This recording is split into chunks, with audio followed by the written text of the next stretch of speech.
హిరణ్యాక్షుడు ఒకానొక సమయంలో ఒక ఉపద్రవం జరిగింది ఈ లోకానికి. ఏమిటా ఉపద్రవం అంటే నేను చెప్పానే, కల్పాంతమనందు ప్రళయం వస్తుందని. ఆ కల్పాంత ప్రళయమునందు సముద్ర జలాలన్నీ వచ్చి భూమి మీద పడిపోతే ఈ భూమి అంతా కూడా ఆ నీటిలో అడుగుకు వెళ్ళిపోయి పాతాళలోకం దగ్గరికి చేరిపోతే భూమి లేదు. నిన్న మీతో చెప్పా, శ్రాద్ధదేవుణ్ణి మనువుని చేసి మనువుని పిలిచి బ్రహ్మగారు అన్నారు, నువ్వు భూమిని ధార్మికంగా పరిపాలించు, సంతానాన్ని ఉత్పత్తి చెయ్యి అన్నారు. ఆయన అన్నాడు, భూమి ఉంటే కదా నేను పరిపాలించడానికి ధార్మికంగా. ప్రళయ జలాలలో అది కిందకి వెళ్ళిపోయింది, పాతాళం దగ్గరికి వెళ్ళిపోయింది. దాన్ని ఎవరు పైకి తీస్తారు? తీసుకొచ్చి పైకి ఎత్తితే కదా నేను దాన్ని పరిపాలన చేయడం అన్నాడు. ఆయన అలా అనగానే చతుర్ముఖ బ్రహ్మగారికి తుమ్ము వచ్చింది. ఆయన తుమ్మారు. తుమ్మగానే ఆయన ముక్కులోంచి కింద పడ్డాడు ఒక ఆయన.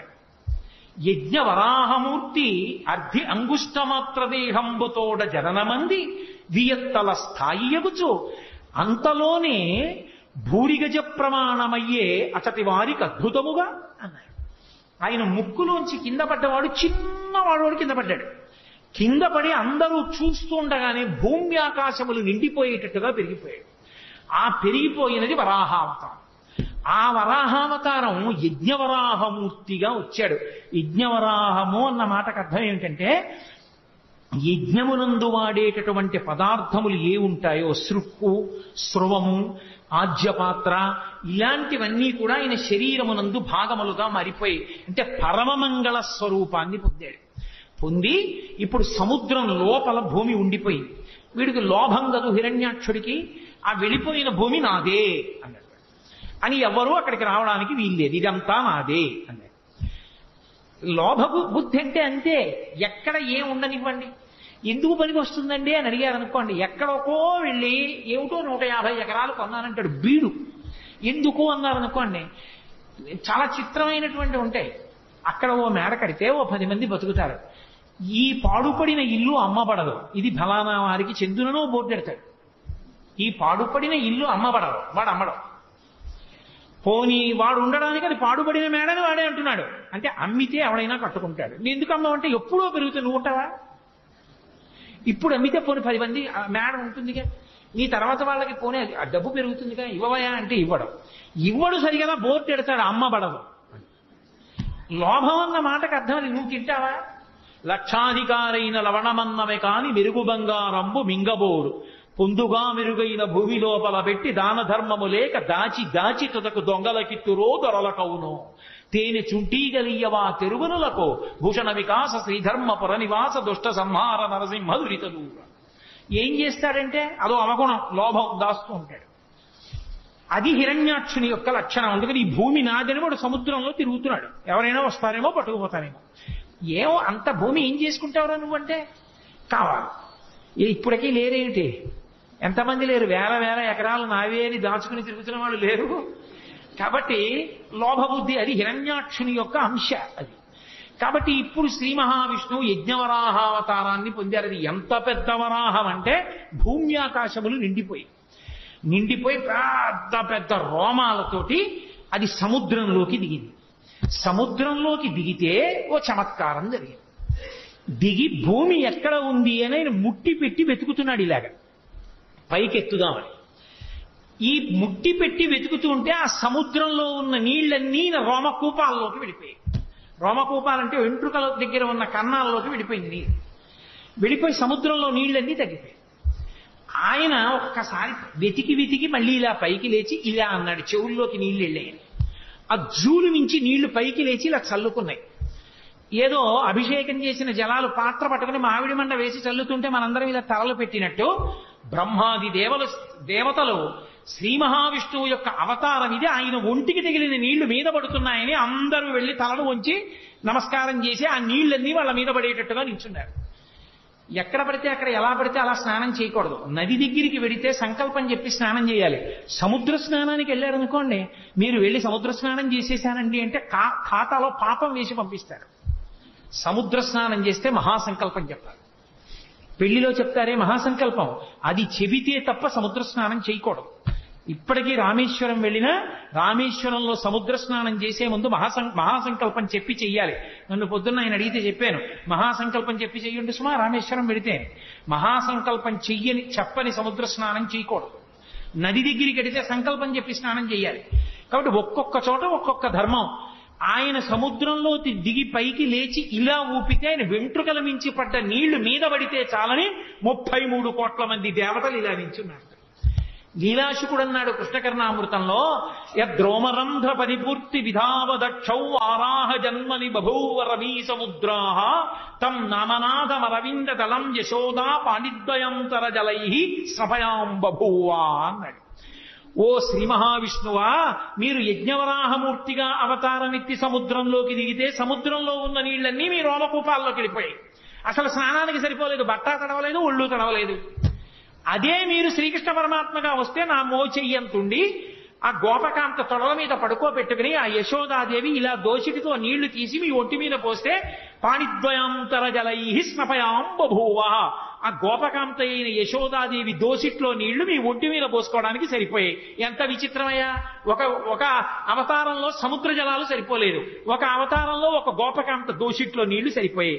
మహానుభావ, ఏదైనా నీకే చెల్లింది. అలా సముద్ర జలాలన్నీ ఆయన శరీరంలోకి వెళ్ళిపోయి వెంటనే ఆయన ముట్టితో తడిమి పాతాళంతో కలిసిపోయి ఉన్నటువంటి భూమిని పైకెత్తి తన దంస్ట్ర మీద నిలబెట్టాడు. కోర మీద నిలబెట్టి పైకెత్తి భూమిని తీసుకొస్తున్నాడు సముద్ర జలాలలోంచి.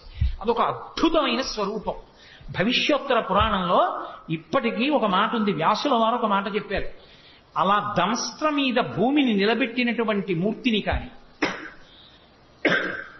వెంకటాచలంలో ఉన్న మూర్తి అపురూపమూర్తి. ఏదో భార్యాభర్తలు గుసగుసలాడుకుంటున్నట్టుంటుంది. స్వామివారు ఇలా ఉంటే లక్ష్మీదేవి ఇలా ఉంటుంది వక్షస్థలం మీద అడ్డంగా. ఆమె చెవు ఇలా ఉందేమో, ఆమె చెవి అయ్యవారి నోటి దగ్గరికి వస్తుంది. అయ్యవారు అమ్మవారితో ఏదో మాట్లాడుతున్నట్టు ఆవిడ గుండెల మీద చెవి పెట్టి వింటున్నట్టు ఉంటుంది. అపురూపమైన మూర్తి ఆదివరాహమూర్తి. ఆదివరాహమూర్తి మీద ఒక ప్రత్యేకమైన స్తోత్రం ఉంది. ఆ స్తోత్రాన్ని నియమబద్ధంగా చదివినటువంటి వాళ్ళకి లభించనటువంటి కోరిక ఉండదు, అంత శక్తివంతం. అందుకే శంకరాచార్యుల వారంతటి వారు సౌందర్యలహరి చేస్తూ అమ్మవారి మీద శ్లోకం చెప్తూ పరమ విష్ణు భక్తుడు శంకర భగవత్పాదుడు. అందుకే అమ్మవారి పాదం సంసారం అనేటటువంటి సముద్రంలో మునిగిపోయిన వాణ్ణి పైకెత్తడంలో ఎటువంటిది అంటే, సముద్రంలో మునిగిపోయినటువంటి భూమిని పైకెత్తినటువంటి ఆదివరాహమూర్తి యొక్క కోర వంటిది అని అవిద్యానామంతస్తిమిరమిహిరోద్దీపనగరీ జడానాం చైతన్య స్తబక మకరంద శృతిఝరి దరిద్రాణాం చింతామణిగుణనికా జన్మ జలధౌ నిమగ్నానాం దంస్ట్రా మురరిపు వరాహస్య భవతి అన్నారు. దంస్ట్రా మురరిపు వరాహస్య భవతి. తన కోర మీద భూగోళాన్ని నించోపెట్టి సముద్ర జలాల్లోంచి అడుగులు పైకి వేస్తూ వస్తున్నాడు. వీడు చూశాడు హిరణ్యాక్షుడు. నాది నాదిని కదు భావన, నువ్వెవడు వెతుకుపోతున్నావు నాది అన్నాడు. ఆయన ఏం మాట్లాడలేదు, భూమిని పైకి తీసుకొస్తున్నారు. భూకాంత ఆయన్ని గట్టిగా కౌగిలించుకుంది. ఈయన గదలతోటి త్రిశూలంతోటి ప్రహారం చేశాడు. ఇద్దరి మధ్య ఘోరమైన యుద్ధం జరుగుతోంది. ఎలా? దంస్ట్ర మీద భూదేవిని నిలబెట్టి ఎవరి కోసం? సృష్టిలో మనుష్యులకు ఆధారం ఉండదు జీవరాశికి. జీవరాశికి ఆధారం లేకపోతే ఏమవుతుంది? ఆధారం లేకపోతే మన పాపపుణ్యాలు పోగొట్టుకునే అవకాశం ఆగిపోతుంది. పుడుతున్నాం అనుకోండి, మనం చేసుకున్న పాపం పోగొట్టుకుని పుణ్యాన్ని కొత్తగా చేసుకోవచ్చు.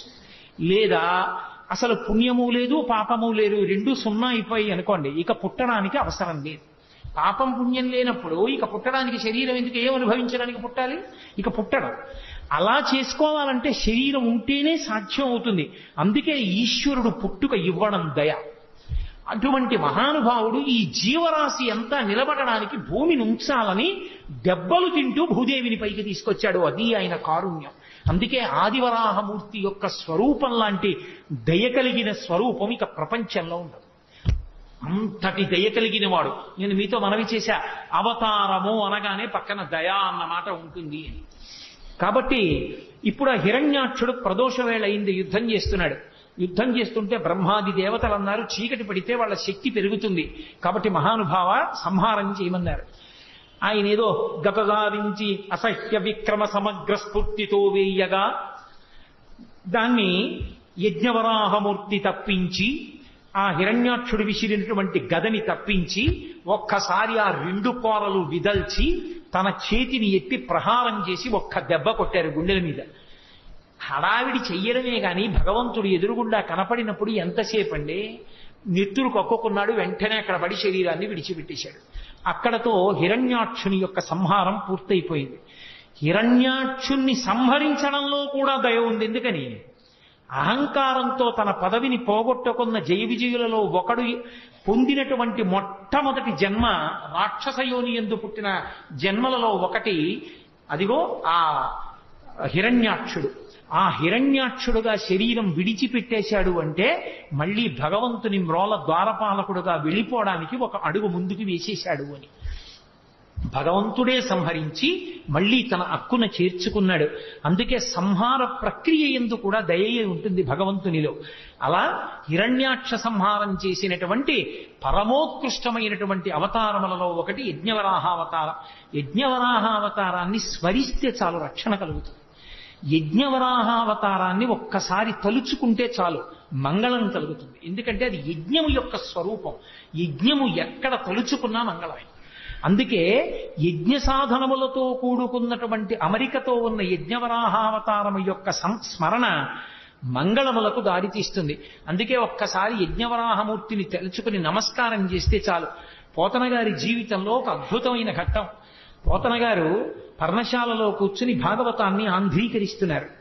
కర్ణాటకకి చెందిన ప్రభువు పోతన గారు నాకు భాగవతాన్ని అంకితం ఇవ్వనంటున్నారు, అందుకని చెప్పి వెళ్లి బంధించి తీసుకురమ్మని సైన్యాన్ని పంపించాడు.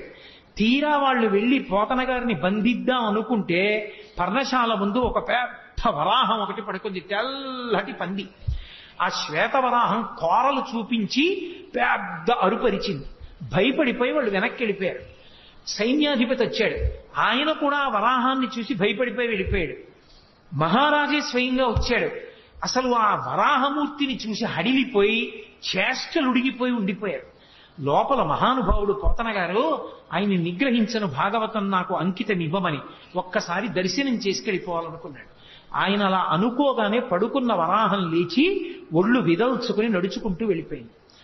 ఈయన లోపలికి వెళ్ళాడు. రాజు తన పరివారంతో వెళ్ళి పోతన గారి దర్శనం చేసుకుని నమస్కరించి, అయ్యా నేను మీ పర్ణశాలలోకి వద్దాం అనుకున్నాను, బయట అంత పెద్ద వరాహం పరుకుని అరుస్తోంది, ఆ అరుపు మీకు వినపడలేదా, మీరు ఎలా ఆంధ్రీకరిస్తున్నారన్నారు.